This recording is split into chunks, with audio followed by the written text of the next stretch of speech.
जय हिंद। आज की वीडियो हम लोग क्या देखेंगे, यूनिट 2 देखेंगे। अभी हम लोग क्या कर रहे हैं, यूनिट 1 को यूनिट 1 को हम लोग नहीं पढ़ रहे हैं। ठीक, यूनिट 1 को हम लोग नहीं पढ़ रहे हैं। ठीक, सीधा डायरेक्ट क्या कर रहे हैं, यूनिट 2 से हम लोग क्या कर रहे हैं, मैथ्स पेपर 1 को पढ़ रहे हैं। ठीक, पेपर 1 को हम लोग शुरू कर रहे हैं। ठीक, जिसमें से क्या है, रीमन समाकलन। क्या है, रीमन समाकलन करके है।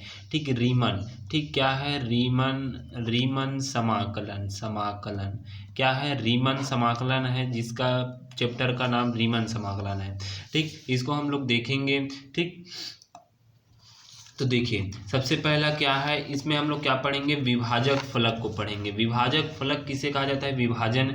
जैसे कि देखिए ये आई है, integration I is equal to क्या होता है, ए और बी होता है। ठीक, सबसे पहले आप समझ लेते हैं ऊपरी और निम्न सीमा क्या होता है। ठीक, ऊपरी और निम्न सीमा। देखिए ऊपरी सीमा किसे कहते हैं और निम्न सीमा किसे कहते हैं, उसको देख लेते हैं। ऊपरी सीमा मतलब जैसे कि ये इस प्रकार से ऐसे कुछ इस प्रकार से ऐसे बंद रहेगा तो इसको बोला जाता है ऊपरी सीमा बोला जाता है। निम्न सीमा किसे बोला जाता है, मतलब नीचे स्तर या अपर, लोअर और अपर भी बोला जाता है। ठीक, तो उसको क्या बोला जाता है, कुछ इस प्रकार से ऐसे बंद रहेगा या तो छोटा कोष्ठक में बंद रहेगा तो उससे निम्न सीमा बोला जाता है। ठीक, यदि जैसे कि मान ले बड़ा कोष्ठक में ए और बी बंद है तो ये क्या होगा, ऊपरी सीमा बोला जाता है। ठीक, यदि ऐसे इस प्रकार से ऐसे बंद रहेगा या तो कुछ छोटे कोष्ठक में बंद रहेगा ए और बी, तो इसको बोला जाता है निम्न सीमा बोला जाता है। ठीक, निम्न या सब नीचे वाला बोला जाता है। जैसे कि हमारे पास देखिए इंटरवल आई ए और बी है, तो इस प्रकार से अंदर में बंद है तो ये ऊपरी है। ठीक, अंदर में बंद है तो अब देखिए P हम लोग लिए, P x बराबर 1 रखे हैं, पहले 1 रख कर देखे हैं, फिर उसके बाद 2, फिर 3, days day day day day कहाँ पर गया, Rn तक गया, Rn-1। फिर उसके बाद देखिए x r हुआ है, फिर डेज डे डे डेज क्या लिए हैं, Xn-1 हो गया है। ठीक, इस प्रकार से हो गया। अब देखिए सब इंटरवल देखिए x1 और x2। यहाँ पर देखिए सब इंटरवल किसको लिए हैं, ये, और ये क्या है, x1 और x2 है, x और n है।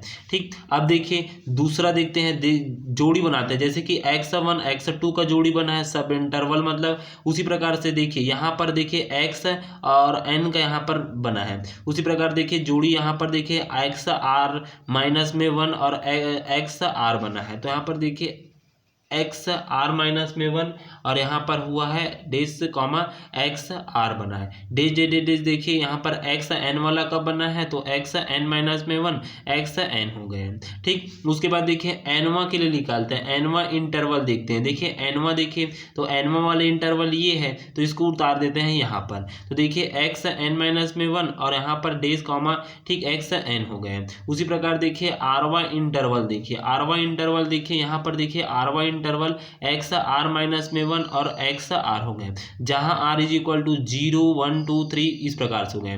तो देखिए इस प्रकार से देखिए, तो देखिए यहाँ पर प्रारंभिक दिया है, ये क्या है, प्रारंभिक है, प्रथम पद है, और ये सेकेंड है। मान लीजिए हम लोग इसका क्या निकालेंगे, डेल निकालेंगे। डेल r का मान निकालना चाहते हैं, डेल r का मान निकालेंगे तो क्या हो जाएगा, x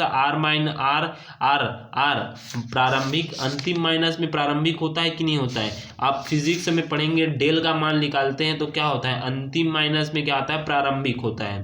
ठीक, देखिए यहाँ पर क्या है, अंतिम है और ये प्रारंभिक है, तो यहाँ देखिए अंतिम x r- में क्या हो जाएगा, प्रारंभिक, मतलब x r-1 हो जाएगा। उसी प्रकार डेल n के लिए निकालते हैं, तो डेल n के लिए निकालते हैं तो देखिए डेल n मतलब यहाँ पर डेल n या डेल n लिख सकते हैं या डेल आई r लिख सकते हैं, मतलब आई n लिख सकते हैं। यहाँ पर आई r लिख सकते हैं, यहाँ पर आई n लिख सकते हैं, इज इक्वल टू Xn-1। ठीक, तो इस प्रकार से हम लोग क्या आता है, इंटरवल डेल का मान निकालते हैं।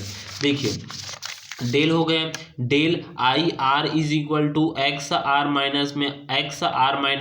इस सूत्र को आपको याद रखना पड़ेगा, ये वेरी एमपी है। जब हम लोग प्रमेय बनाएंगे तो ये सूत्र इसको बताना पड़ेगा। ठीक, यही याद रखना पड़ेगा। ठीक, अब उसके बाद देखिए सब इंटरवल